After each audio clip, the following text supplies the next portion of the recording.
agradecemos, Senhor, estes momentos de paz que te sentimos aqui em vibrações fraternais. Então vamos nesse momento cerrar os nossos olhos para que possamos entrar em sintonia, em harmonia, em serenidade espiritual. É o momento que nos desligamos do mundo lá fora, daqueles problemas, daquelas preocupações tão comuns do nosso dia a dia. Somos nesse momento muito mais alma do que corpo, muito mais individualidade do que personalidade. Até o momento que encarnados e desencarnados estamos no mesmo universo dimensional. Estamos todos envolvidos por essa mesma luz, por essa mesma vibração, para que possamos assimilar um pouco, para que essa teoria possa de alguma forma fazer com que a gente reconsidere, ressignifique, amplie um pouco os nossos horizontes sobre nós mesmos, sobre aquilo que nos acontece e o porquê e o para quê de estarmos aqui. Então é um momento que nos conectamos com a nossa essência, com a espiritualidade, com o tratamento espiritual, para que possamos nós sermos seres humanos melhores, principalmente conosco mesmo. Que assim seja.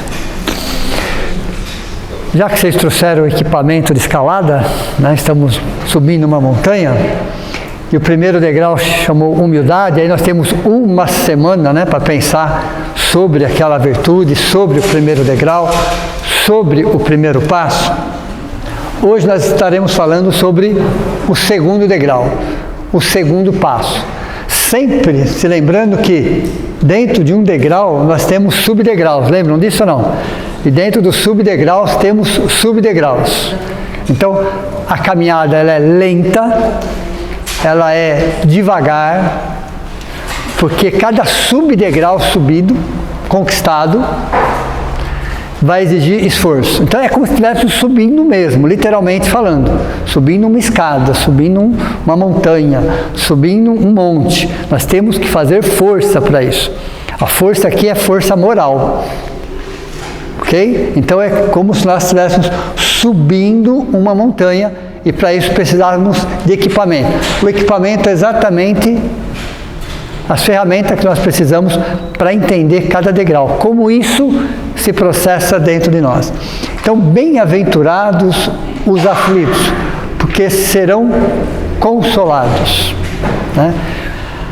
Aí a palavra serão aqui, está no tempo futuro. Olha, interessante isso, não está no tempo presente, está no tempo futuro. Então, basta sofrer? Não, exatamente não. Até porque o sofrimento não agrega nada. O que nos ajuda é a dor. O sofrimento é livre-arbítrio.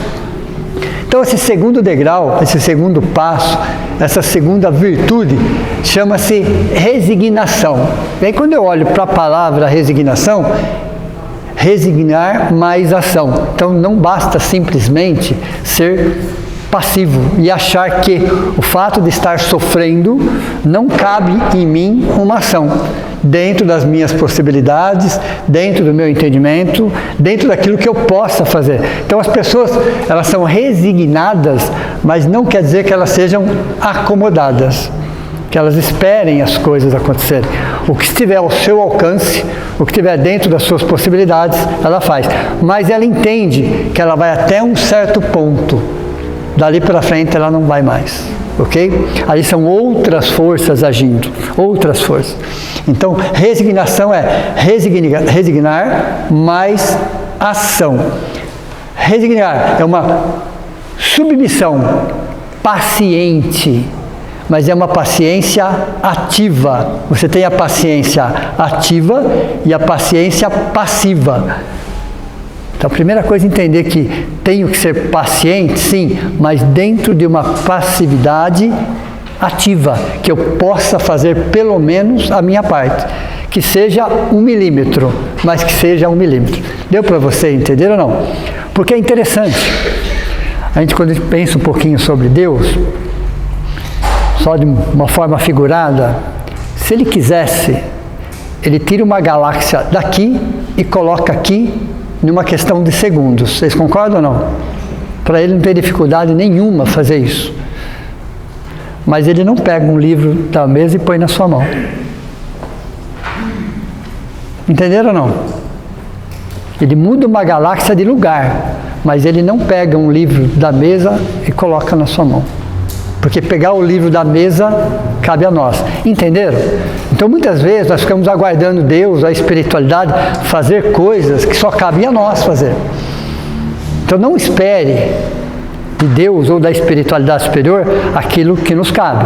Então existe uma parcela da nossa evolução que nos cabe. Não peça a Deus, não peça para a espiritualidade, ok? Então quando se fala em submissão, paciência aos sofrimentos da vida, aos embates da vida, então num planeta de provas e expiações, aliás, é uma sequência de planetas materiais, depois é uma sequência de planetas espirituais, aí o espírito continua evoluindo fora os planetas, mas o planeta mais complicado nesse sentido é provas e expiações.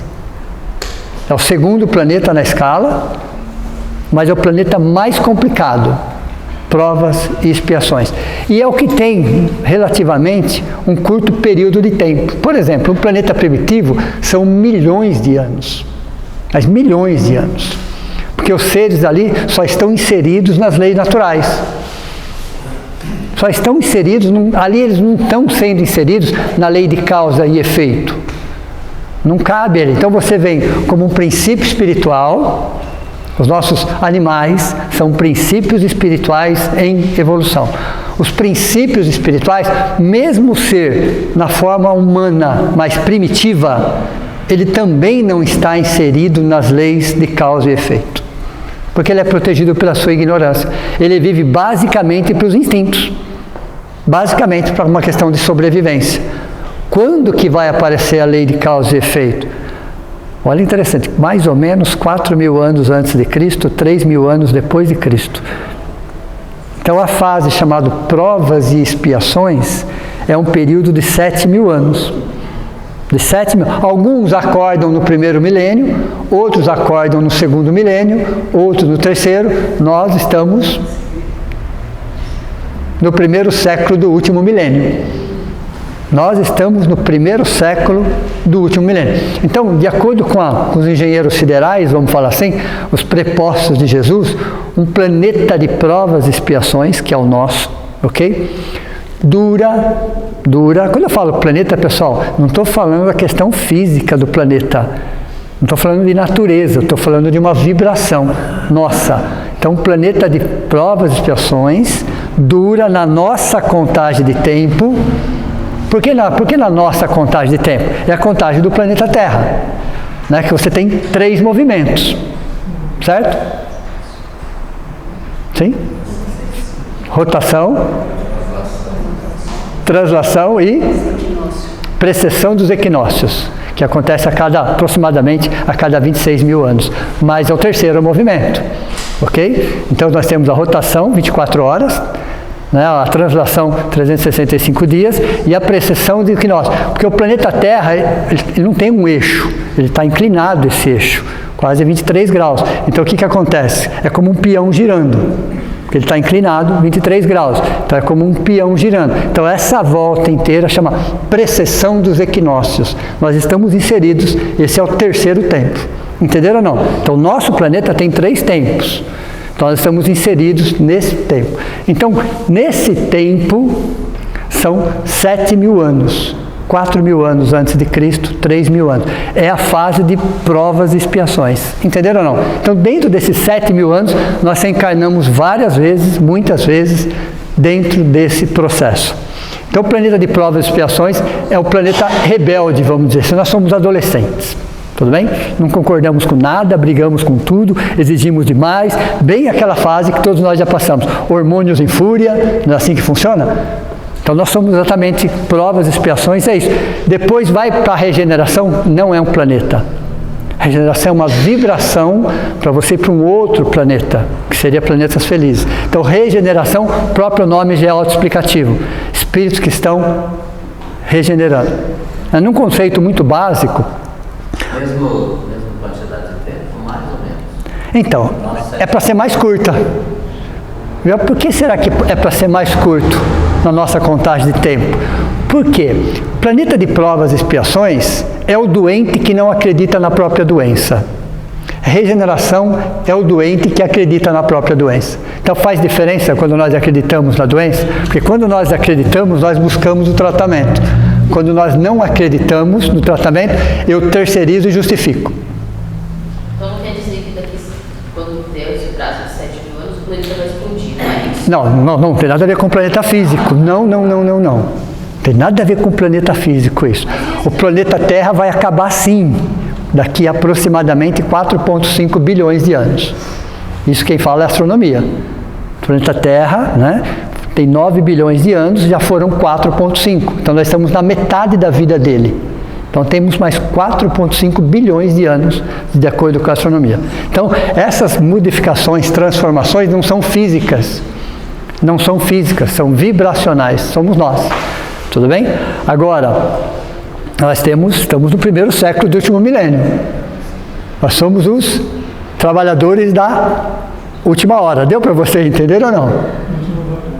No último vagão. Gostei, Jackson. Do último vagão. Quem Ok? entendeu, vai para outra vibração melhor. Regeneração pode até ser no planeta Terra. Deu para você entender ou não? Pode até ser dentro do planeta Terra, porque é uma vibração, não é uma condição física. Deu para você entender ou não? Então veja, quando nós temos as 7 camadas espirituais, tem espíritos que fisicamente estão na subcrosta, espiritualmente estão em artes em geral. Perceberam ou não? O que vale é onde você está com o seu sentimento e pensamento. Então não é uma questão física, é uma questão vibracional. Aonde nós estamos vibrando? Provas, expiações, regeneração ou uma fase intermediária? Porque você não pula provas, expiações, regeneração. Você tem uma fase intermediária. Então, que nós estejamos na fase intermediária. Estar na fase intermediária já é um passo importante. Qual é a prova que eu tenho disso? Todos os espíritos que estão na fase intermediária estão buscando a espiritualidade. Independente do caminho. Todos são caminhos, tudo bem? Mas não mais buscando a espiritualidade de fora para dentro, mas de dentro para fora. Deu para vocês? Existe uma diferença onde você vai buscar a espiritualidade em função de um costume, de uma cultura, de um valor familiar, de qualquer coisa nesse sentido, ou outros interesses. Ou quando você vai buscar a espiritualidade porque ela tocou o seu coração.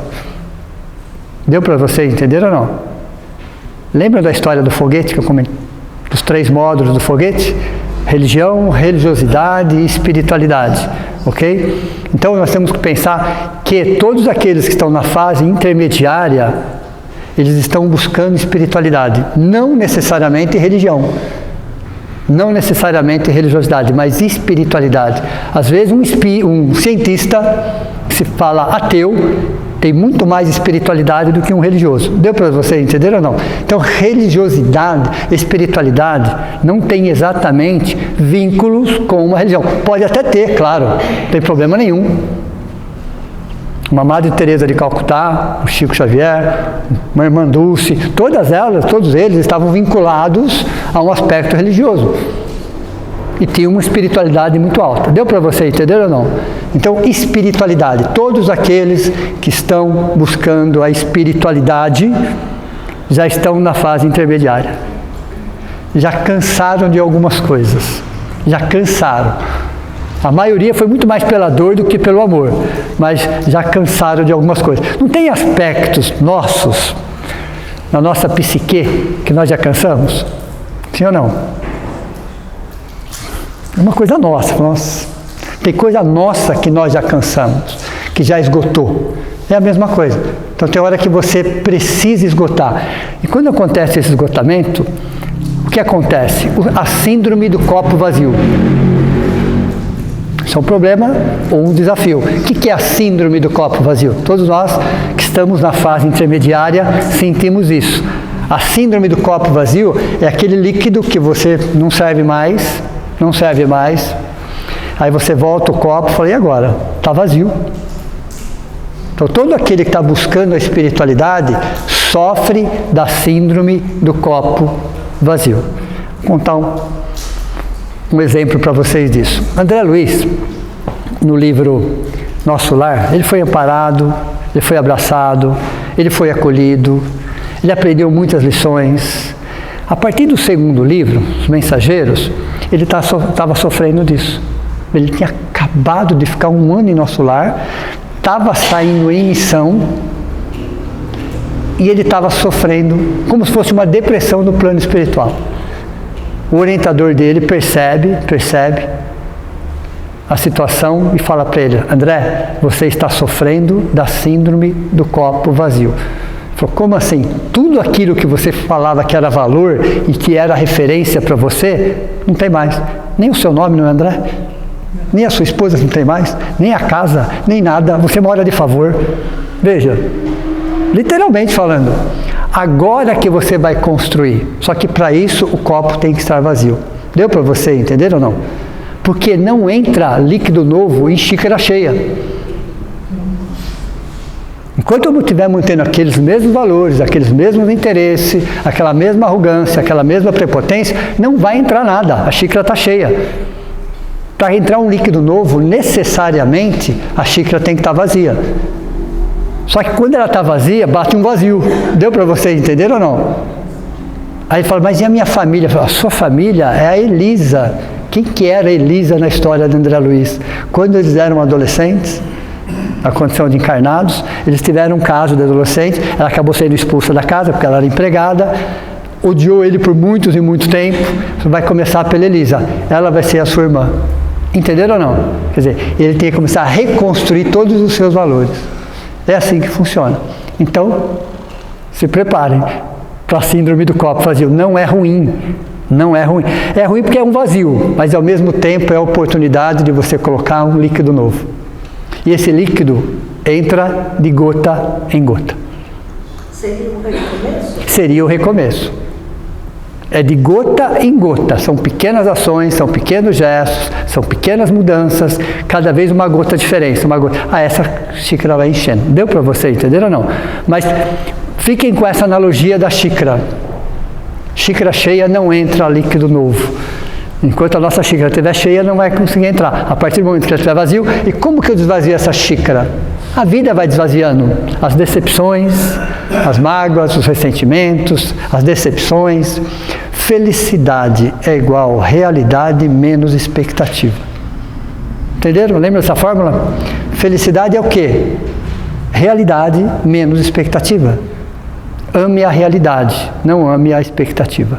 Todos nós temos expectativa, mas deixa num nível muito baixo. Não zero, é impossível zero, mas deixa num nível muito baixo. Então, resignação é essa submissão, essa aceitação ativa de algumas situações que nós não temos controle. Aliás, do que nós temos controle? O que eu posso dizer que eu tenho controle? Em porcentagem.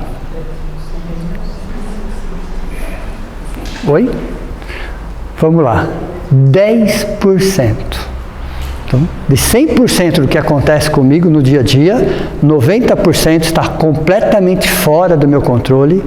E os outros 10%, não é que eu tenho controle da situação, eu só tenho controle das minhas reações frente às situações que eu não tenho controle. Então eu não tenho controle de nada. Deu para você entender ou não?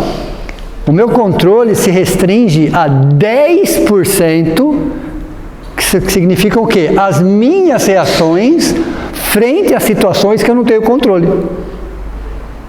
Dá um exemplo. De repente está saindo, começa a chover. Que controle que você tem sobre isso? Zero. O único controle é saber o que você vai fazer. Se você vai na chuva, se você vai esperar, se você vai abrir o guarda-chuva ou não. Perceberam onde está o nosso controle? Ninguém tem o controle em relação à chuva, mas você tem um controle para saber o que você vai fazer em função de algo que você não tem controle. E são os 10%, tá? Fora os outros 90% que nós não temos controle nenhum. Então nós não temos controle de absolutamente nada. O que nós sentimos, o que nós pensamos. Tudo bem ou não? Entenderam?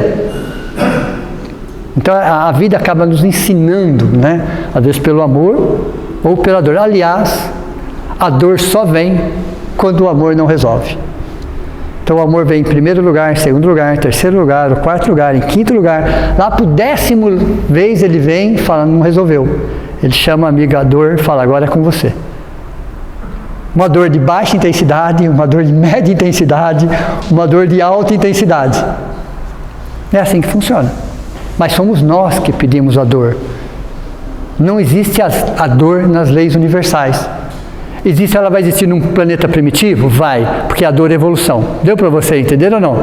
Tem a ver com a própria natureza, com a própria matéria. Aí você tem a dor... Expiação. Se a evolução é de fora para dentro, a expiação é de dentro para fora. Boa parte das nossas dores é de fora para dentro ou de dentro para fora?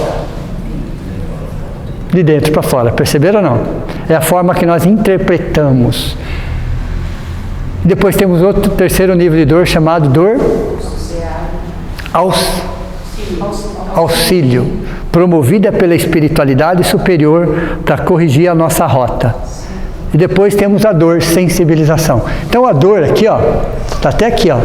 A dor ainda é necessária num planeta primitivo, porque é uma dor evolução. É necessária num planeta de provas, expiações, evolução, expiação e auxílio. A dor sensibilização é para missionários. E no planeta de regeneração, numa intensidade muito baixa. Depois não precisa mais. Por isso que a lei da dor não é uma lei universal. Como a lei do trabalho é uma lei universal. A lei da reprodução é uma lei universal. A lei da sociedade é uma lei universal. Então é um conjunto de 10 leis, todas universais, adaptadas a cada planeta, a cada momento evolutivo. Mas a mesma lei da reprodução, ok? É uma lei única para todos os planetas, adequada à condição biológica de cada planeta. Entenderam? Mas não existe a lei da dor nas leis universais. E por que ela não existe? Porque ela só para um período de tempo. Entenderam ou não? Uma vez aprendida a lição, não precisa mais da dor. Ok? Então a dor ainda é necessária. O sofrimento é uma questão de livre-arbítrio. Aí tem aquela frase de José Herculano Pires que fala assim: Deus criou o livre-arbítrio por amor. Lembra dessa frase ou não? Deus criou o livre-arbítrio por amor. Nós, vamos ver quem vai lembrar essa frase. Criamos o determinismo pela lei de causa e efeito. Então Deus nos deu o livre-arbítrio, só que toda vez que você escolhe, o que acontece quando eu escolho? Eu gero uma resposta, sim ou não? Lembra do triângulo retângulo? Eu tenho determinismo aqui, teorema de Pitágoras agora. Temos o determinismo aqui na base do triângulo, livre arbítrio. Temos o determinismo aqui na linha vertical e temos a hipotenusa, que é o resultado dos dois. Então, eu tomo uma decisão, eu aciono um determinismo. Mudei a decisão, outro determinismo. Então, o determinismo é um infinito de possibilidades. Toda vez que eu tomo uma decisão, eu aciono um determinismo. Aí a soma da minha decisão mais o determinismo é o que eu posso gerar de destino. Agora, existe livre-arbítrio, existe destino? Dá para conciliar os dois? Dá. Dá, claro que dá. Por essa fórmula dá. Mas o destino eu posso mudar ele a cada minuto. Vocês concordam ou não? Então ele existe, mas eu posso mudá-lo a cada minuto. Como é que eu mudo? Mudando a escolha. Mudando o livre-arbítrio. Entenderam ou não? Lógico que é relativo, não é absoluto. porque nós ainda somos seres perfectíveis dentro de um planeta de provas e expiações. Então, quando se fala em resignação, é entender tudo isso para mostrar para vocês que tem coisas que estão nas nossas mãos, mas tem coisas que não estão nas nossas mãos. Só uma parte de nós reencarna. Pensando no o resto, né? Só uma parte de nós reencarna. O que reencarna? Somente aquilo que dá para se trabalhar nessa equação de tempo. Entenderam ou não? Tem muitas coisas dentro de nós, aguardando um momento futuro para reencarnar. Tem coisas nos aguardando para daqui 500 anos, para daqui 1000 anos, para daqui 3.000 anos. Não estou dizendo que é sofrimento, pessoal, mas tem situações que estão nos aguardando para daqui 500 anos. Por que não vem agora? Não teríamos estrutura psicológica, espiritual, emocional. Então tem coisas nos aguardando para daqui 500 anos, para daqui 1000 anos, para daqui 5.000 anos. Está nos aguardando. Então está em nós? Está. Mas está no nosso subconsciente. Guardadinho lá. Aproveitando a oportunidade para sair do subconsciente para o consciente. E quando vem para o consciente, eu emito sinais. E toda vez que eu emito sinais, a vida devolve. Na forma de experiências. Entenderam ou não? Então, oi, eu vou dar um exemplo mais prático. Quando você fala desse assunto, parece que a gente vai estar sempre no planeta de prova e expiação. Não necessariamente. Porque num plano superior. Evidentemente que a surpresa sempre haverá. Exato. Isso não quer dizer que você está no planeta de prova e expiação. Não. Num plano bem adiantado. Espiritualmente? Vai haver essa expectativa. Exato. De dizer, não, sempre vai haver essa necessidade de passar por isso. Sempre. Porque o que os missionários fazem? Eles reencarnam em que planeta? Missionários reencarnam em que planeta, pessoal? Felizes? Não precisa deles, não. Deu para você entender ou não? Uma vez que você aprende uma lição, eu aprendi a lição. Ela é o meu patrimônio espiritual. Ninguém me tira. Vocês concordam ou não? Até porque para aprender uma lição, pessoal, nós passamos por ela centenas de vezes, até que ela se torna inconsciente. Se torna natural. E aí você vai colocar essa lição onde? Onde precisa. Deu para você entender ou não? Onde precisa. Aliás, toda vez que nós aprendemos uma lição e a espiritualidade superior percebe que nós aprendemos aquela lição, onde ela nos coloca? Onde ela não tem a lição. Deu para você entender ou não? Então, vamos supor, vou dar um exemplo mais prático. Nós aprendemos a ficar em silêncio. Ela vai me colocar no meio de pessoas barulhentas. Entenderam ou não? Porque ficar em silêncio, onde todo mundo está quieto... É fácil. Oi? É fácil. Muito fácil, inclusive. Ser educado no meio onde todo mundo é educado, não estou vendo diferença nenhuma. Então, toda vez que nós aprendemos, seja qual for, tá? A espiritualidade nos coloca sempre no meio onde a gente possa avaliar até que ponto chegamos e, ao mesmo tempo, servir de exemplo. Entenderam ou não? Por isso que nós estamos em expiações, provas e missões. Todo espírito no planeta Terra está em expiações, provas e missões. O que muda é o percentual de cada um. Uns estão mais em expiações, outros estão mais em provas, outros estão mais em missões. A grande maioria, nesse momento evolutivo que nós estamos, está na onde? Provas. A grande maioria em provas. Mas todos estamos em expiações, provas e missões. Missões, pessoal, é uma ação, é uma prática, é um exemplo, não é uma teoria. Não é simplesmente uma teoria. É você ser a própria teoria. Entenderam? Então, a palavra resignação vem exatamente isso. E aí, dentro de um fato, uma situação, um desafio, um acontecimento que vai nos atingir a todos, porque estamos num planeta de provas e expiações, então todos nós, em algum momento, seremos atingidos por uma situação. Todos. Não existe nenhum ser humano no planeta Terra que não será atingido por determinadas situações. A morte de um ente querido. Perceberam? Uma doença. Então existem situações que todos nós, todos os seres humanos vão passar. Quando essas situações chegarem, vai nos encontrar com uma estrutura interna de vidro, plástico ou ferro. Lembram disso? Vidro vai estraçalhar, plástico vai deformar, ferro vai fazer barulho, vai vibrar, mas com o tempo volta ao seu estado e deixa a marquinha, porque a marquinha é experiência, a cicatriz significa lição. Entenderam ou não? Em algumas situações nós já somos de ferro, em algumas situações nós somos de plástico, em algumas situações ainda somos de vidro, sim ou não? Então, onde que eu tenho que olhar? Para onde eu sou vidro ou para onde eu sou plástico. Porque onde eu sou ferro, isso é só uma analogia. Eu já sou ferro. Entenderam ou não? Não quer dizer que eu não vá sentir. Eu vou sentir, eu vou brigar, eu vou chorar, mas eu vou me recompor. É uma questão de tempo, eu vou me recompor. Então, o que é resiliência? Nós temos um conceito científico, é a capacidade de um corpo de voltar ao seu estado de origem após a deformação. Então ele sofre, aí ele volta para onde ele estava. Deu para você entender ou não?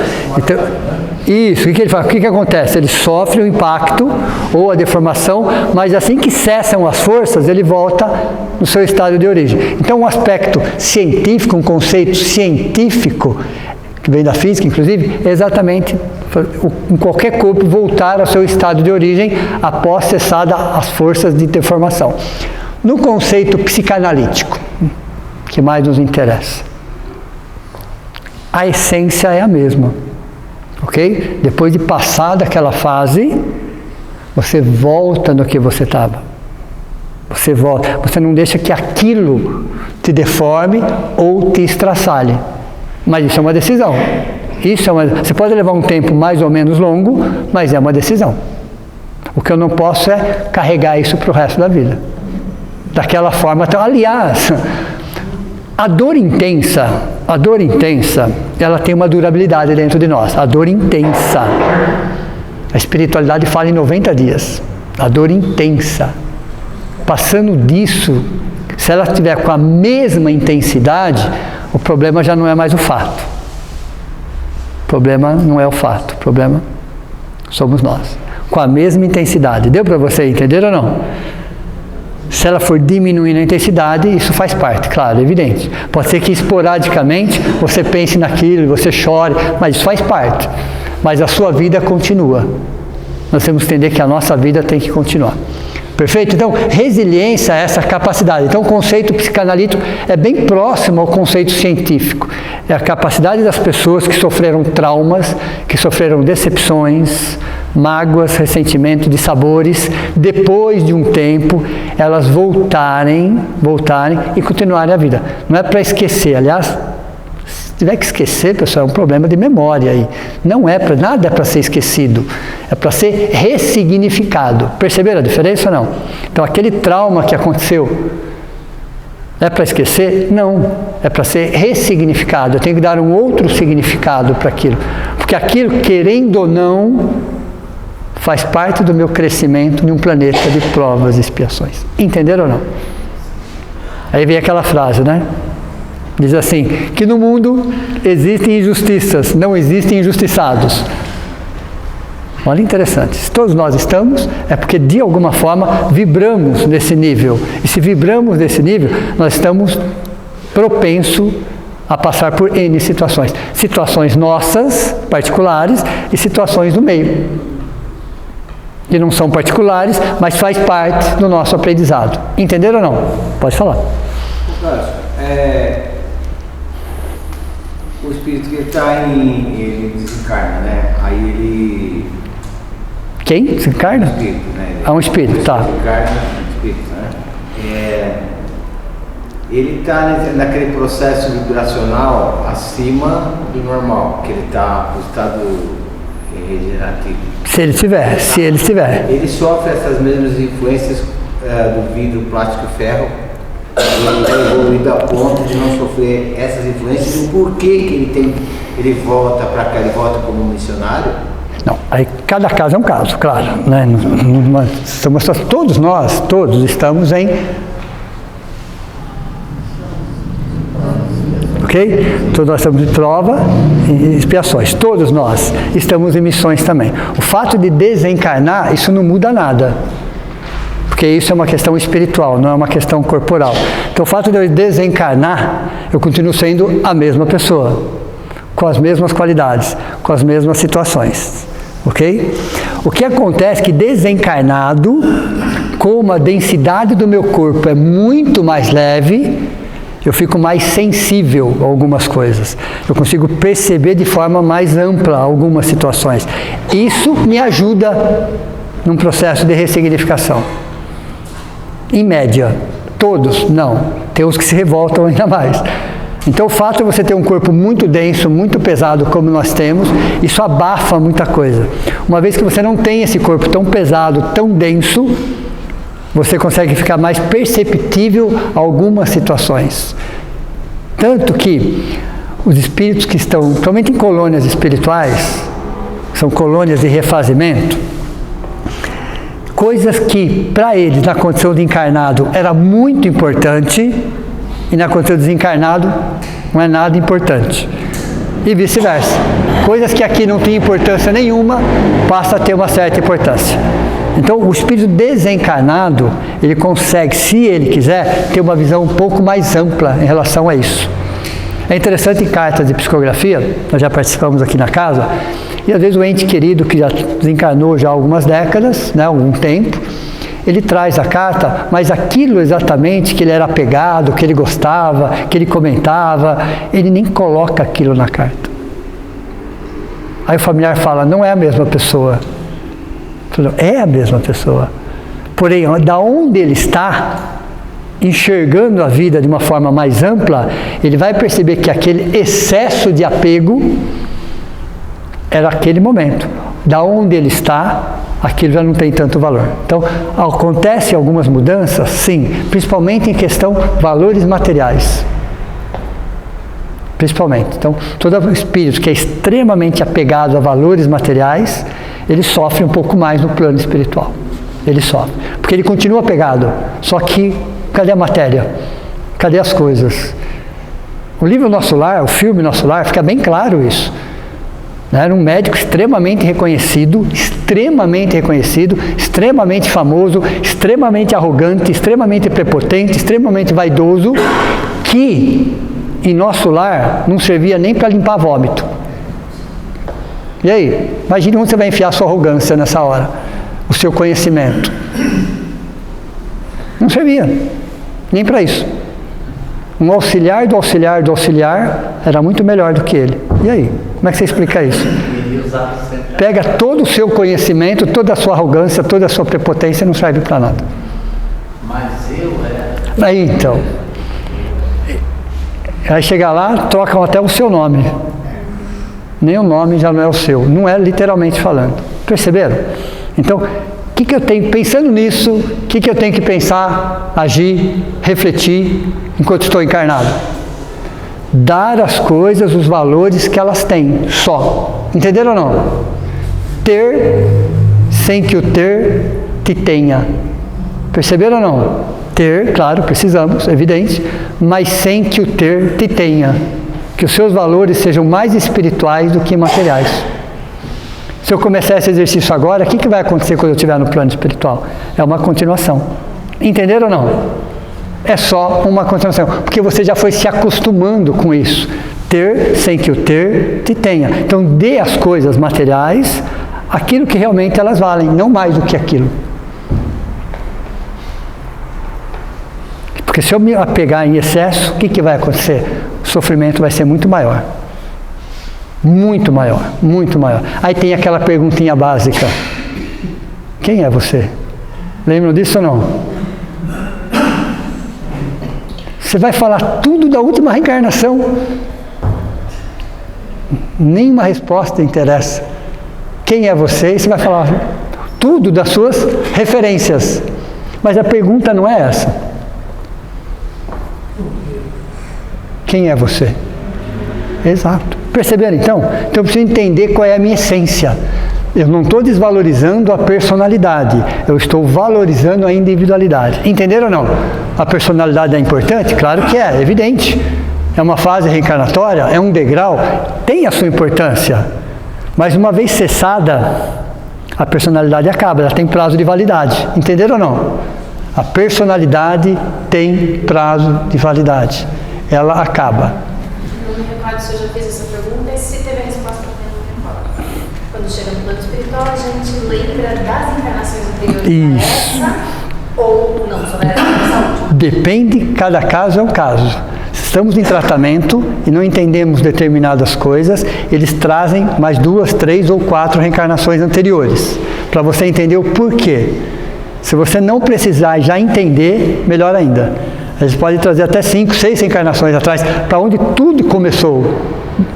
Aonde começou essa situação? Às vezes eles voltam 1500 anos e você vem reencarnando com aquela mesma situação. Aí você vai ampliando os horizontes. E às vezes você não precisa de tudo isso. E por que você precisaria de tudo isso? Porque você não quer entender pelo amor, então você vai ter que entender pela dor. Aí tudo aquilo que a gente acha que era injustiça, nossa, Deus foi até misericordioso. Entenderam ou não? Deus foi até misericordioso. Então a gente pode sim relembrar das outras encarnações? Sim, sem problema nenhum. Mas isso faz parte de um tratamento espiritual. Um espírito mais consciente, ele olha mais para frente do que para trás. O que eu preciso para a próxima? Porque ele se conhece. Todos nós nos conhecemos o suficiente para saber quais são os nossos pontos fortes e quais são os nossos pontos menos fortes. Sim ou não? Olhando para dentro de nós, dá para ter uma ideia como é que nós fomos na reencarnação passada ou não? Olhando para nós, das nossas facilidades e das nossas dificuldades, daquilo que a gente consegue fazer, daquilo que a gente ainda não consegue aceitar. A reencarnação passada, a gente estava no degrau de baixo, para quem não sabe. Tudo bem? Então, tudo aquilo que hoje, né, eu busco melhorar, na reencarnação passada, eu dava vazão. No caso, dentro do centro espírita existe um local que ajuda a pessoa a entender esse passado dele das encarnações passadas. Se eu... nome, eu não lembro o nome que é, não é tratamento paterno, é um outro. Tem uma técnica chamada terapia de vidas passadas, ok? Normalmente não. Normalmente não. Numa regressão, sim. A doutrina espírita não é contra a regressão. Aliás, a doutrina espírita não é contra nada, ok? Porém, tem que tomar muito cuidado com a regressão, porque nós vamos encontrar coisas ali que talvez a gente não tenha estrutura psicológica. Por isso a bênção do esquecimento. Tudo está em nós, das últimas 30 reencarnações. Dá para buscar? Dá. Tem técnica para isso? Tem. A pergunta é, você tem estrutura psicológica para isso? É só por curiosidade? Se eu já estou falando que a gente era pior... Isso é uma regra para nós, nós não fomos melhores, nós somos piores nesse sentido. E nós vamos encontrar maior nível de agressividade, violência, nós, estou falando de nós, abandono, crueldade. Voltar para ver isso, então a bênção do esquecimento nos ajuda. Mas eu posso acessar isso? Posso. Às vezes, pessoal, num processo terapêutico necessário de um psicólogo, né, ou de um psicanalista que vai buscar aquela informação, traz aquela informação e trata. Deu para você entender ou não? Eu conheci um caso assim. De uma mãe, né, uma senhora, inclusive, que ela não podia ver carne que ela vomitava. Imagina, não podia ir no supermercado. Não podia ir em lugar nenhum que a carne, principalmente carne vermelha, ela olhava, ela passava muito mal. Como é que você consegue conviver? Como é que você consegue não olhar para essas coisas ou essas coisas não estarem perto de você no mundo que nós vivemos? Imagine o sofrimento. Ela foi fazer a regressão e aí um psicanalista consciente foi lá, buscou uma existência passada, onde num acidente aéreo, olha interessante, para sobreviver, ela precisou comer carne humana, ali, ó. Então, quando ela jogava aquilo, imagine como é que fica para sobreviver. O que aconteceu nela? Um trauma. Ele foi buscar aquela informação, trouxe e trabalhou. Ela come carne? Não. Mas ela não passa mais mal olhando. Perceberam? Quando a regressão é válida? Eu entendo que, assim, para ajudar você a melhorar hoje, entendeu? Então, sobre um trauma. Evoluir. Sobre um trauma, sim. Se não for trauma, não. No caso era dos anos lá. Não sei mais detalhes disso daí, ok? O Dr. Alberto Almeida, Sim. ele fala muito bem isso aí que você falou. Sim. É um perigo. Por isso que a doutrina espírita, ela não incentiva, pessoal. Não incentiva. No caso de um trauma, um tratamento específico. Para saber o que eu fui, eu não quero saber. Você pode ter certeza. Eu já faço ideia. A ideia. A gente não foi uma coisa boa. Estamos subindo um degrau. Nós estamos subindo um degrau, pessoal. É uma escada. Não fui, literalmente falando, não fui. Ok? Então eu vou encontrar coisas lá que eu não teria estrutura psicológica hoje para administrar. Por curiosidade, menos ainda. Menos ainda. Na Igreja Católica, isso aconteceu na minha família. O padre fez a regressão. Padre, ele tirou a minha sobrinha da boca. Sim, então, pessoal, é o que eu estou falando. Um caso específico para se tratar um trauma. Entenderam, pessoal? Então ela já veio de lá? Já, pessoal, já. Ok? Na verdade, o vício não vem de uma outra existência, vem uma tendência da outra existência. O vício é sempre da existência presente. Você traz uma predisposição, entenderam ou não? Você traz uma predisposição, mas você veja, ele pegou um caso, um ponto e tratou, entenderam ou não? Não é simplesmente voltar para saber quem eu fui, o que eu deixei de fazer. Não vamos gostar do que a gente vai encontrar. Por isso a bênção do esquecimento. O que apaga é que o nosso corpo físico, o nosso cérebro, é 1000 vezes mais denso. Entenderam ou não? Então ele faz assim, ó, mas a informação está lá. Com técnicas eu trago? Trago. É recomendado? Não. É aconselhável? Menos ainda. Por quê? Porque eu estou subindo. Se eu estou subindo, pessoal, o que eu vou encontrar no degrau de baixo? E 3 degraus mais abaixo? E 5 degraus mais abaixo? Melhor parar, entenderam? Então, a doutrina espírita, ela não é contra, ela não recomenda, porque ela fala que nós estamos subindo uma escada, e nós estávamos no degrau de baixo. Se nós já temos algumas dificuldades nesse degrau, imagine no degrau de baixo. Entenderam? E a doutrina espírita, pessoal, a dor do católico, a dor do evangélico, do protestante, do umbandista, do espírita, do ateu, é igual, tá? É igual. A dor é dor. Quem perde um ente querido, dói do mesmo jeito. Ok? O que a doutrina espírita faz, as outras também, mas vou falar da doutrina espírita, ela nos ajuda a administrar a dor. Ela não tira a dor, entenderam ou não? Ela te ajuda, ela vai dar elementos para que você possa pensar, refletir, analisar. Então você consegue administrar a dor. Ela não tira a dor, não tem como tirar a dor. Não tem como. A dor é a dor. Mas se eu tiver um subsídio, se eu tiver informações que me ajudem a administrar a dor. Por exemplo, a morte de um ente querido. Por isso que a doutrina espírita matou a morte. A doutrina espírita começa exatamente no fenômeno morte. Entenderam ou não? Onde todas param no fenômeno morte, era preferível que não falasse mais nada, mas algumas falam e fica pior ainda, ok? Isso não é uma crítica. Algumas falam que acontece que é melhor, se ficasse de boca fechada era melhor. Porque a doutrina espírita, ela começa no fenômeno morte. E vai explicar que a vida continua.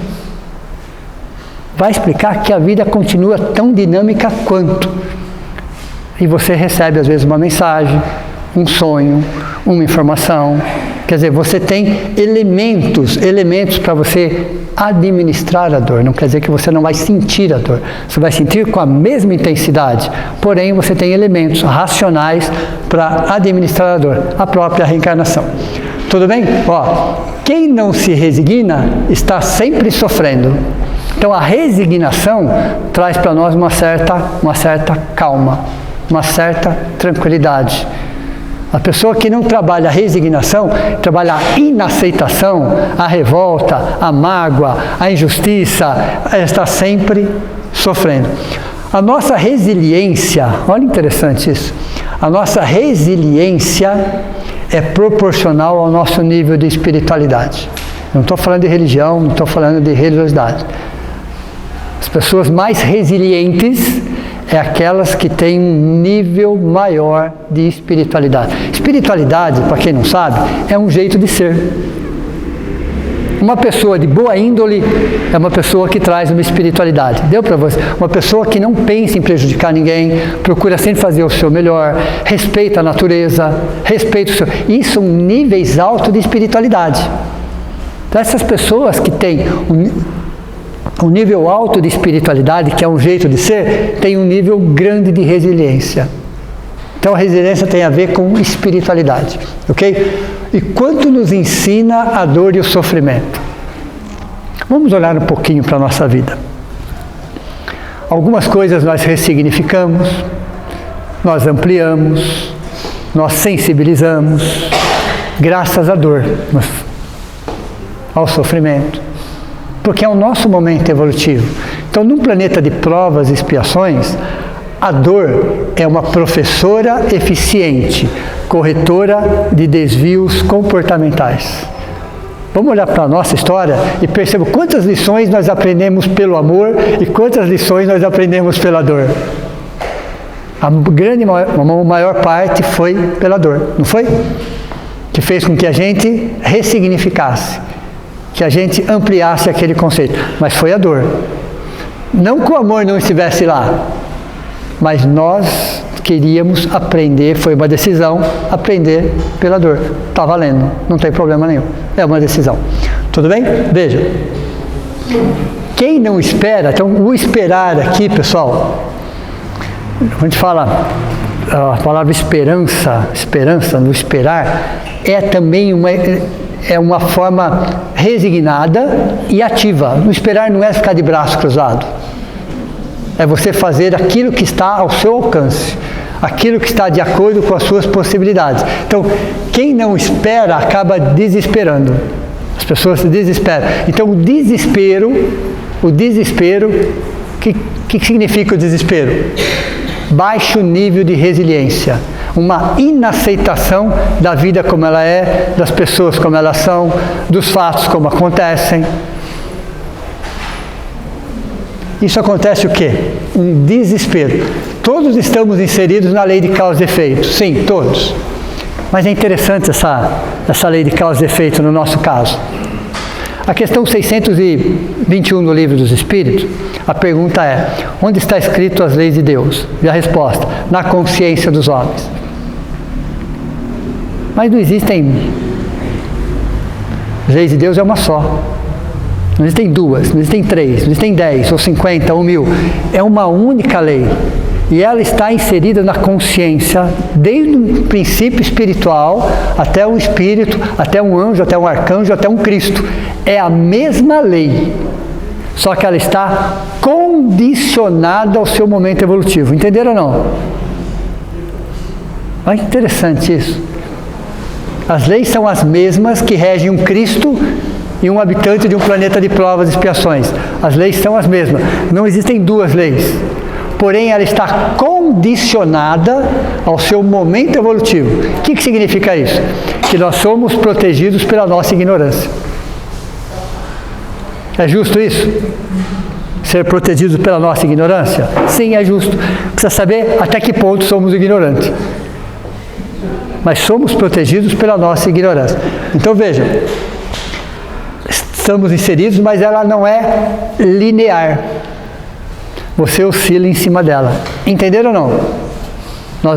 A lei de causa e efeito, ela não é linear, uma reta. Você oscila em cima dela. Então essas oscilações são normais, são naturais, dentro do nosso momento evolutivo. Dentro do nosso momento evolutivo. Veja, a reencarnação como bênção do recomeço, um processo educativo acima de tudo. Eu já escutei algumas pessoas falarem, é muito interessante isso, não só aqui, em outros lugares também. Gostaria tanto de não reencarnar mais. Não era isso? A reencarnação faz parte do processo. Ela faz parte do processo. É um processo educativo, não é punitivo, nunca foi, nunca será. Nós temos que olhar a reencarnação como a bênção do esquecimento. Por quê?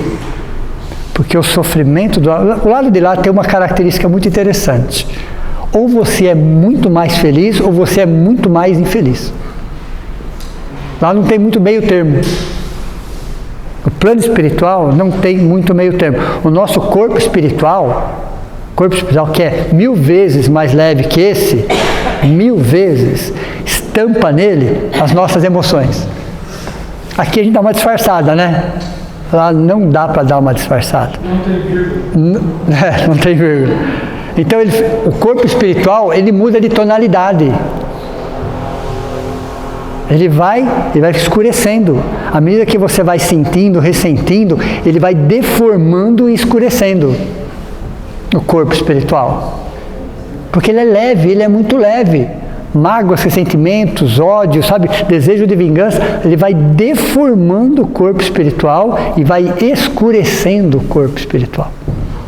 Não dá para disfarçar. Então o sofrimento lá tende a ser maior, como a felicidade lá tende a ser maior. Deu para vocês entender ou não? Você fala, a vantagem está no plano espiritual? Melhor não, até porque a fila para reencarnar é imensa. É imensa. Não é fácil reencarnar, é toda uma programação reencarnatória. Muitos querem reencarnar, porque reencarnar eu tenho a bênção do esquecimento. Reencarnar, a sensação que eu estou começando de novo. Reencarnar é encontrar os mesmos espíritos, ok? Pelo menos parte deles, em configurações diferentes. Em configurações diferentes. Então é um processo, é uma oportunidade de crescimento. Então o sofrimento aqui tende a ser bem menor do que o de lá.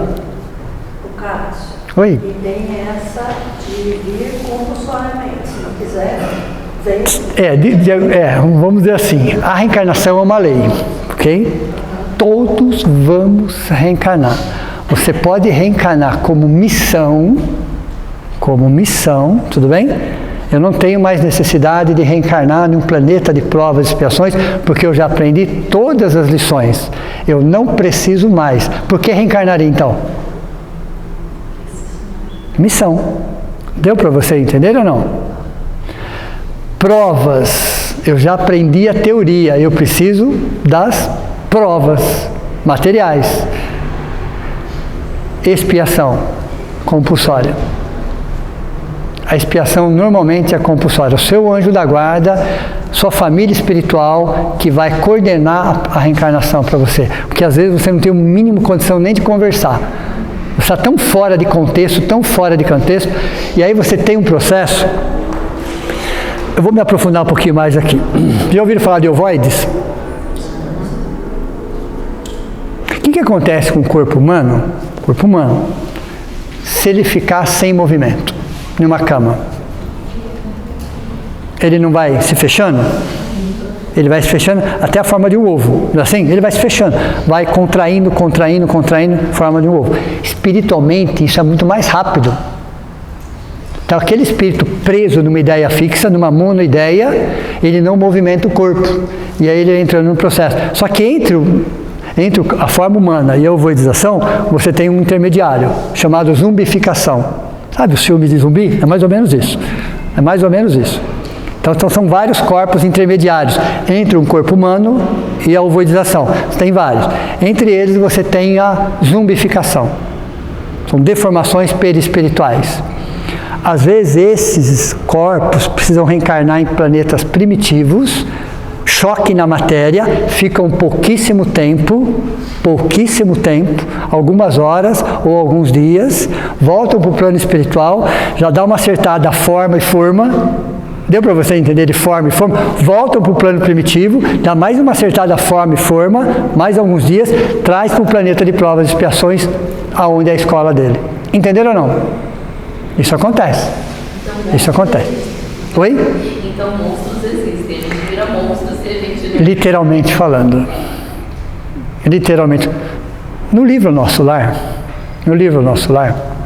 tem uma hora que André Luiz, ele vai receber os samaritanos. Ele vai receber os samaritanos. Samaritanos, o próprio nome já diz. Só que uma parte dos samaritanos eram encarnados, desdobrados, tudo bem? Desdobrados, já eram samaritanos. Enquanto o corpo dormia, desdobrados, eles faziam parte da colônia espiritual do Nosso Lar e eles trabalhavam à noite, desdobrados. E André Luiz foi ver os samaritanos. É engraçado essa parte do livro. E eram samaritanos, tá? Espíritos mais evoluídos, vamos dizer, de regeneração. Quando André Luiz vê os samaritanos, ele morre de medo. Ele quer correr. Eu estou falando dos samaritanos. O que aconteceu aí? Como eles eram espíritos encarnados, você tem uma ligação entre o corpo físico e o corpo espiritual. E um monte de fio saía para tudo quanto era lado. Pareciam monstros, literalmente falando. Todos deformados. Eu estou falando de samaritanos. Porque como eles estavam encarnados, existe ligação entre o corpo físico e o corpo espiritual. Encarnados. E eles deformam o corpo espiritual, mas é uma ligação do corpo físico. Espiritualmente são espíritos mais evoluídos. André Luiz morreu de medo, literalmente falando. Ele conta isso no livro. Imagine espíritos que não são samaritanos. Literalmente. Ok? Porque o ódio, a mágoa, o ressentimento deforma o corpo espiritual. A partir do momento que a gente começa a se envolver, a aprender, a estudar, não tem como você não conhecer pessoas, ou conviver com pessoas que você começa a fazer. Eu acho que isso aí comparações. Isso aí, não sei, não vai ter que voltar aqui com toda certeza. Então, porque a gente vê... Depois a gente para com isso, tá? Isso é só no começo, depois a gente para. Não, mas a gente vê a atitude das pessoas. Sim. Tanto as que estão aos nossos olhos, sim. Que as pessoas que estão, como Jesus também veio, muitos nem perceberam que eles estavam lá. A gente vê numa família, por exemplo, uma pessoa num patamar de doação muito alto e os outros não sabem nem o que está acontecendo. Exato. Então, isso é normal, que eu acredito assim, que algumas pessoas escolhem até o lugar, estão lá, eu vou lá fazer um negócio, eu quero ir para aquela família lá, porque lá o negócio é complicado. Tem, cada caso é um caso, tá? Essa analogia que a gente faz, essa comparação, até essas conclusões, no primeiro momento a gente faz, depois a gente não se preocupa mais com isso. À medida que você vai se aprofundando um pouco mais, né, essas questões você vai deixando de lado. Né? Porque existem muitos missionários reencarnados em condições extremamente complicadas, fisicamente complicadas, mas estão num processo de missão. E aí você olhando de fora, você imagina o que ele fez de errado, quando na verdade ele não fez nada de errado. Então os nossos olhos nos enganam nesse sentido. Né? Então existem muitos espíritos evoluídos, já regeneração, reencarnados em condições complicadas, vamos dizer assim, e se você fizer uma leitura superficial, você vai achar, se ele está passando por isso é porque ele fez aquilo, e essa leitura normalmente é errada, né? Não tem valor. Então, agora, saber o que uma pessoa está fazendo de errado, entre aspas, dá para imaginar qual vai ser o fruto daquela colheita. Aí sim. Não, mas na realidade, no meu caso, você tem que procurar as pessoas que estão agindo acima. Com certeza, é o melhor. Eu procuro procurar aquela que está tendo um comportamento mesmo que ela... De mim para cima. Exato, de pessoas do nosso nível para cima. Jerônimo Mendonça. Sim, sem dúvida. O Chico Xavier. Sem dúvida. Né? Então você fica procurando esse tipo de pessoa, porque claro, se eu quero evoluir... Ainda que o seu nível, você subiu lá, hein? Você pôs a régua lá em cima, hein? Você pôs a régua lá em cima. Botar a régua para cima, ver se eu Viu? Você viu? Olha, deixa eu dar uma dica para vocês. Tinha uma pessoa que ajudava Chico. Ajudava no dia a dia, nas tarefas. Essa pessoa, jamais quero ser espírita. Em hipótese alguma. Porque ele via Chico. Então, onde estava a régua dele? Ele falou, eu não quero isso para mim, não. Mas onde estava o nível? Deu para vocês entenderem ou não? Então a gente tem que tomar cuidado com a régua que a gente coloca. Né? Nesse final de semana eu fiz uma comparação com algumas pessoas que eu conheço. Eu falei assim, negar. Você conhece alguém no seu meio que pega um mendigo na rua, ou uma pessoa que está lá na rua, coloca dentro de casa com um cachorro, tudo dentro de casa, dá comida, dá cama, cola, porque está frio? Sim. Eu não conheço. Sim. Mas tem. Vamos dormir lá em casa hoje? Sim. Não conheço. Eu conheço alguém que fez isso. Então, eu fiz essa comparação. Você faria? Sim. Não. Sim. Eu teria essa dificuldade. Exato. Mas eu conheço essa pessoa que fez não para várias pessoas. Existem N formas de caridade, tá? E N formas de ajudar o próximo, né? Então, talvez você não faria aquilo, mas faria uma outra coisa. Né? É uma pessoa que naturalmente. Sim. Aí só tem que tomar cuidado com a régua que a gente coloca, pessoal, ok? Né? Lógico, tem que se comparar sempre quem está no degrau acima, mas não queiram comparar com quem está 10 degraus acima. Você entendeu? É isso que eu falo, eu vou ter que voltar mais umas 1000 vezes assim, para chegar pronto.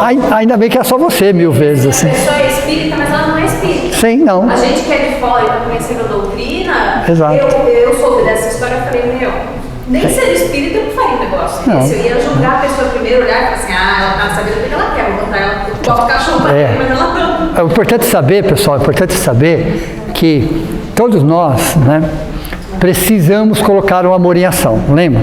Comentei isso com vocês. Não importa de que forma for. Nós precisamos colocar... Lembra do potinho de 70%, 30%? Nós precisamos. É uma necessidade, é um alimento espiritual. Como nós vamos fazer isso, pouco importa. Se eu tenho mais afinidade com isso ou com aquilo, pouco importa. O importante é que a gente coloque o amor em ação. Né? Isso é necessário, isso é o alimento espiritual. Talvez eu não fizesse aquilo, mas em compensação eu faço aquilo. Perceberam ou não? Mas não deixar de fazer. Antigamente se pensava assim, é engraçado isso, eu não faço mal, isso já é o suficiente. Hoje nós já chegamos à conclusão, deixar de fazer o bem já é um grande mal. Entenderam? Mas você já ajudou alguém que depois você falou, meu Deus, perdi meu dinheiro com isso? Quando a gente perde só o dinheiro, tudo bem, mas a ação foi feita. Deu para você entender? O que fica é a ação. A pessoa mentiu, você então, mas o importante, pessoal, é a ação. É você, que você fez. Não que o outro valorizou ou deixou de valorizar. Ok? Não tem, né? Vale, sempre vale. Se você fez de coração, fez na sua melhor das intenções, é o que vale. Aí vem aquela frase, que a mão direita faz. Exato, é fazer. Simples. É lógico, pessoal, bom senso e discernimento sempre. Bom senso e discernimento sempre. Mas nunca deixar de fazer e nunca cobrar por aquilo que foi feito. É o caso da adoção, ela pode dar certo? Pode. Não. Pode. É a mesma coisa de trazer a pessoa da rua para casa. Cada caso é um caso, cada situação é uma situação, mas o importante é não deixar de fazer, pessoal. Ok? Outra coisa, pessoal. A doutrina espírita, pessoal, ela é determinista, ela não é fatalista, pessoal. Não existe fatalidade. Se alguém achou que existe não existe fatalidade. Existem forças e leis que nós desconhecemos. Tudo aqui, quando eu falar isso é coincidência, isso é fatalidade. Pessoal, é que eu não entendo o que aconteceu. Então eu vou chamar isso de fatalidade, ok? Mas não existe fatalidade, existem forças e leis. A doutrina espírita, ela é determinista em que sentido determinista? A lei de causa e efeito, as consequências. Então ela vai te explicar uma série de leis para que você seja feliz. Para que você esteja em equilíbrio com você. Mas ela não é fatalista, faça isso porque vai acontecer aquilo. Não tem essa situação. Não tem essa situação. E eu posso mudar o meu destino a cada minuto. A cada minuto eu posso alterar o curso da minha vida. É uma questão de livre-arbítrio, tudo bem? E ninguém, em hipótese alguma, pessoal, vai se perder. Ninguém, em hipótese alguma. Vai levar um tempo maior para se aprender. Entenderam ou não? Faz 6.000 anos nós que estamos num planeta de provas e expiações. 6.000 anos. Agora que nós estamos despertando para uma outra realidade. Algum problema nisso? Não. Só que nós deixamos de sermos felizes muito tempo. Entenderam ou não? Poderíamos estar em equilíbrio há 2.000 anos atrás. Poderíamos estar sendo um dos primeiros cristãos. Por que algum despertou no primeiro quando viu Jesus? Porque, vou ser sincero, eles já estavam despertos. Ali foi só o toque final. Entenderam ou não? É que nem os doentes que Jesus curou. Para quem não sabe, eles já estavam 90% curados. Jesus só deu o toque final. Por isso que ele não curou a todos. Por que ele não curou a todos? Ele só curou praticamente aqueles... O curar, pessoal, não estava falando das feridas, dos machucados. Eu não estou falando nesse sentido. Estou falando da alma. Da alma. Aqueles que estavam praticamente curados, ele deu o toque final. Aqueles que a doença ainda estava fazendo o seu efeito, estavam trabalhando, estava ressignificando, ele dava um amparo, mas não curava, porque a doença era a cura. Entenderam ou não? Aliás, não existem doenças, né? Existem doentes. É diferente, o conceito é diferente. Nós produzimos as doenças, O corpo, ele é 100% saudável para viver média 100 anos. É uma máquina construída pela natureza para viver média 100 anos saudável. Então, de onde vêm as doenças? Perceberam ou não? As doenças vêm daqui, que vêm parar aqui, e aí vai para todo o corpo. Resignação. Conceito, tá? Resignação é a capacidade intransferível. Seria tão bom se pudesse transferir para alguém, né? É a capacidade intransferível de um indivíduo resolver os seus problemas, de dar conta de si próprio, responsabilizar-se por si mesmo. Esse é o conceito de resignação. É a capacidade intransferível de um indivíduo resolver os seus problemas, de dar conta de si próprio, de responsabilizar-se por si mesmo. Difícil? Sim. É uma escalada, é uma montanha. Eu preciso entender o conceito. Eu tenho que aprender a introjetar. O que é introjetar? Colocar para dentro. Pensar, refletir, analisar. E toda vez que eu pensar, que eu refletir, que eu analisar, que eu entender a teoria, a vida vai me oferecer a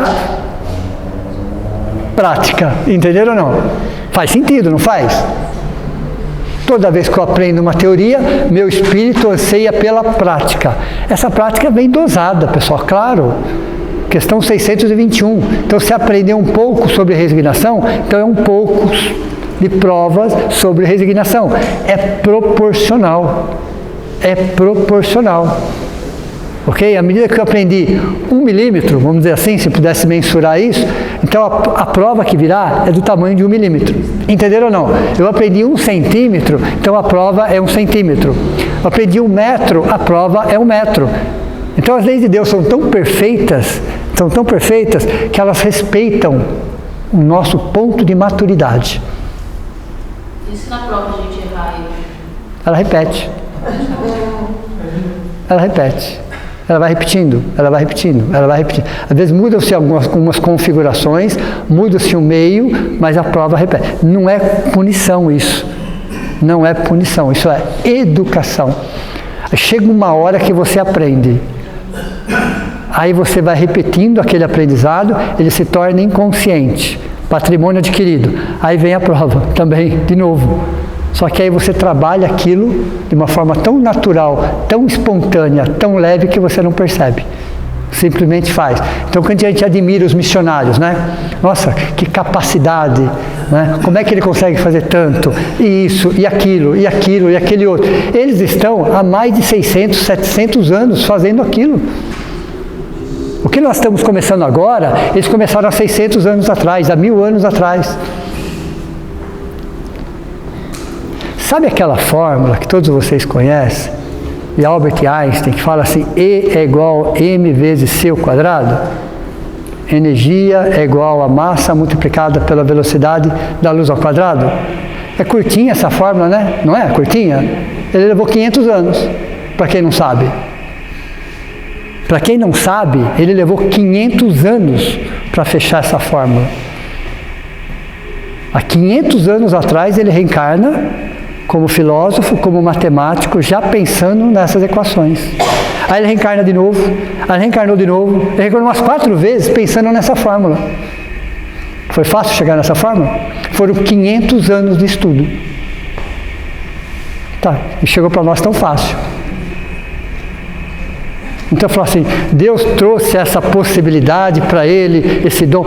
Aliás, pessoal, em doutrina espírita não existe a palavra dom. Ok?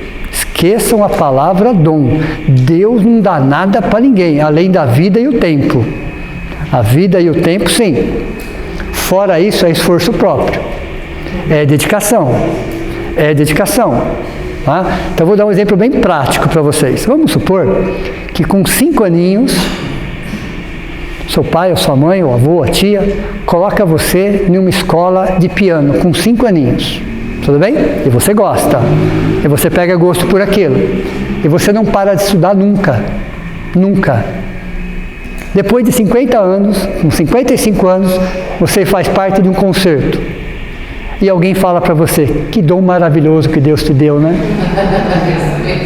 Quanto mais eu trabalho, mais dom tem. Deu para vocês entenderem, pessoal? Deu para vocês entenderem? É dom? Alguém deu? Depois de 50 anos de estudo? Quantas milhões de horas foram gastas em 50 anos? Quantas coisas ela precisou abrir mão, não foi isso? Se dedicar, se aperfeiçoar, para alguém falar que é dom. É assim. Então, quando nós admiramos um missionário, lógico, admiramos sim, eles nos servem de exemplo. Mas ali tem mais de 500 anos de dedicação. De 800 anos de dedicação. Ou vocês acham que se forma um Chico Xavier em uma existência? Uma Madre Teresa de Calcutá em uma única existência? O presente dessa dedicação é a felicidade. Sim, sim. Eles estão... Na prova de expiação... Vocês acham que esses espíritos aí estão em provas e expiações? Quem? Chico Xavier, uma Madre Teresa de Calcutá? Não. Você fala em provas e expiações para eles? Não faz nem sentido. Eles vivem uma felicidade. Porque eles trabalham neocórtex. Ao invés de trabalhar o reptiliano, o bateu, levou, sabe o reptiliano? Uma estrutura cerebral instintiva, necessária, mas é instintiva. Eles não trabalham o reptiliano. A maioria de nós ainda trabalhamos o reptiliano. Ok? Você tem o córtex, que é mais na linearidade, e o neocórtex. A questão do ser humano está no neocórtex. A regeneração está no neocórtex. Nós estamos ensaiando trabalhar com o neocórtex. Então, para esses espíritos, você vai para um planeta de provas e expiações. Não faz nem sentido para eles. Deu para você entender ou não? Não faz nem sentido, porque é normal. Ok? Vai ser fácil, eles sabem, mas o nível de dor que eles sentem é muito menor do que vocês imaginam. Uma decepção que eles vão levar 2, 3 dias, uma semana no máximo para superar, a gente leva uns 10 anos. Deu para você entender ou não? Em 10 dias eles superaram uma decepção. Em 10 dias, eles nem vão lembrar mais. Em 10 dias, é o tempo que eles precisam. Nós vamos levar 10 anos. A mesma decepção. Ok? Então é assim, isso porque eles aprenderam a resiliência. Só que a resiliência ela está estruturada no primeiro degrau. Jamais você vai conseguir trabalhar a resiliência se você não entender o primeiro degrau, que é a humildade. Uma pessoa resiliente, ela tem essa característica da humildade. Mas para ter essa característica da humildade, gratidão e doação. Lembram disso? Gratidão e doação. Então, quando Jesus traz o Sermão do Monte nessa sequência pedagógica, pessoal, não foi aleatória. Nós vamos chegar a um ponto aqui de falar dos pacíficos, que é bem diferente dos pacificadores, mas é completamente diferente. Parece que eles são semelhantes. Por isso que um está no 3º degrau e o outro está no 7º. Entenderam ou não?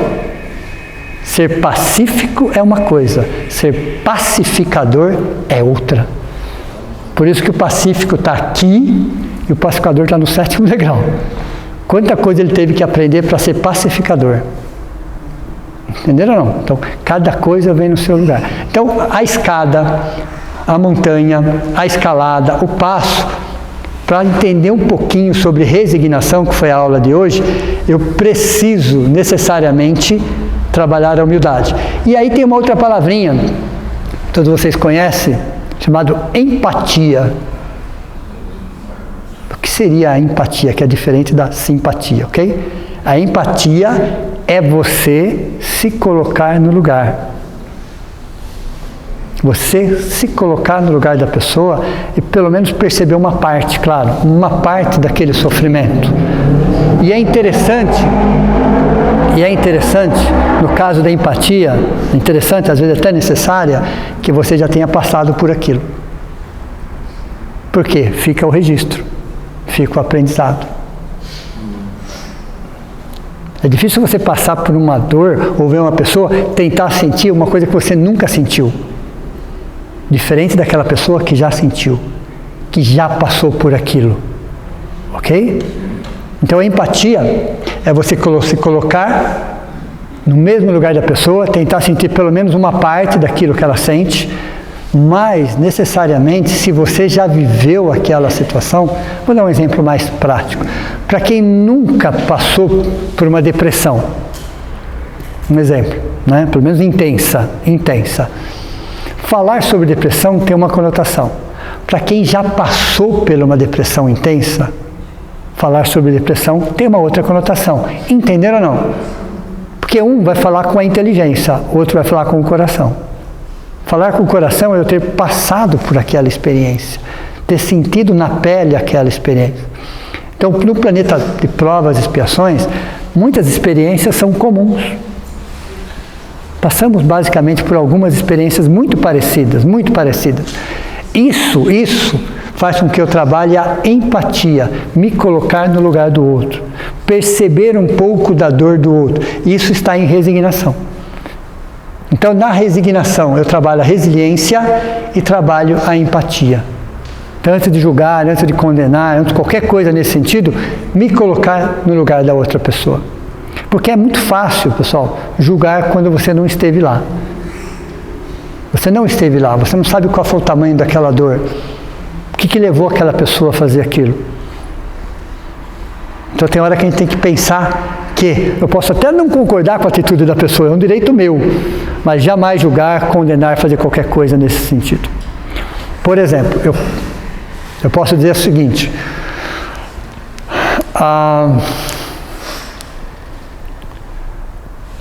vamos colocar, a prostituição é algo degradante. Sim, é. Mas jamais, em hipótese alguma, julgar a pessoa que faz aquilo. Entenderam a diferença ou não? Então eu posso falar que a prostituição é degradante. Está certo falar dessa forma, porque é. Mas jamais julgar, condenar ou apontar o dedo para uma pessoa envolvida. Entendeu? Porque eu não sei qual é o tamanho da dor, qual é o problema, qual é a situação daquela pessoa. Então eu posso achar que aquela situação é ruim, mas jamais, em hipótese alguma, julgar a pessoa. Porque no mínimo eu tenho que ter empatia. No mínimo, eu posso não concordar com aquela atitude e não querer aquilo para mim, mas eu tenho que respeitar que ali existe um ser humano, que eu não sei a história dela. Ok? Então veja, a resignação, ela vem em segundo, né, são virtudes psicológicas, é a segunda virtude que a gente vai estudar. A terceira é a mansuetude, aí vem da passividade, ok? Você se pacificar primeiro, mas antes eu preciso entender um pouquinho sobre humildade. É a humildade que dá a base para a resignação. Ok? Fácil? Não. Que bom, né? Se fosse fácil não estaríamos aqui. Okay? Já estaríamos vivendo isso. Literalmente falando. Tem espíritos que já vivem isso, porque já passaram por isso. Esse sermão está conosco faz 2000 anos. Talvez só agora tenhamos olhos para ver. Talvez só agora teremos um olho mais ampliado, mais profundo para ver isso. Ok? Não que nós não tínhamos entendido lá há 1000 anos atrás, mas agora a visão ela é mais profunda. É uma visão muito mais interna do que externa. Tudo bem? Alguém quer perguntar mais alguma coisa? Tem material para pensar? Não. Não que ela não fique incomodada com a situação, claro, você está incomodado, sofrimento exatamente não, ok? Ela está incomodada com a situação. Fala que ela está feliz com a situação? Não, claro, evidente. Né? A dor não nos traz felicidade, nunca. Mas a dor pode ser um construtor de felicidade. Porque a dor pode se transformar em mágoa, ressentimento e ódio. Como a dor pode me trazer uma lição. Então, a dor em si não é sinônimo de felicidade, mas ela pode ser um construtor da felicidade. Entenderam? Então, uma pessoa resignada sofre? Não. Mas não quer dizer que ela esteja feliz com a situação. Mas ela tem controle sobre si mesma. Tudo bem? Vou fazer só a prece de encerramento. Então, vamos, nesse momento, agradecer ao passe espiritual que recebemos, ao abraço carinhoso da espiritualidade maior, dos nossos entes queridos que já estão no plano maior e que vêm até nós, nos abraçam, sentam do nosso lado, sentem a nossa presença, o calor humano, e agradecemos a Jesus, nosso mestre, nosso irmão maior, nosso companheiro de todas as horas, por aquilo que Ele nos traz, por aquilo que Ele representa, o bálsamo para os nossos corações, a nossa fortaleza para momentos delicados e difíceis, mas que possamos, aos poucos, ir ressignificando os nossos valores, tendo um olhar muito mais espiritual e menos material, que possamos olhar pessoas e situações como oportunidades de crescimento. Em alguns momentos vamos cair, vamos falhar, vamos chorar, vamos nos sentirmos frágeis, mas é nesse momento que a espiritualidade superior nos abraça, nos acolhe e nos envolve, porque em momento algum estamos desamparados. Deus, Jesus, a espiritualidade, os nossos anjos da guarda, espíritos familiares, o nosso muito obrigado por confiar em nós, por deixar que a gente passe por situações, porque eles sabem que essas situações é para o nosso bem, como espíritos imortais. Que assim seja.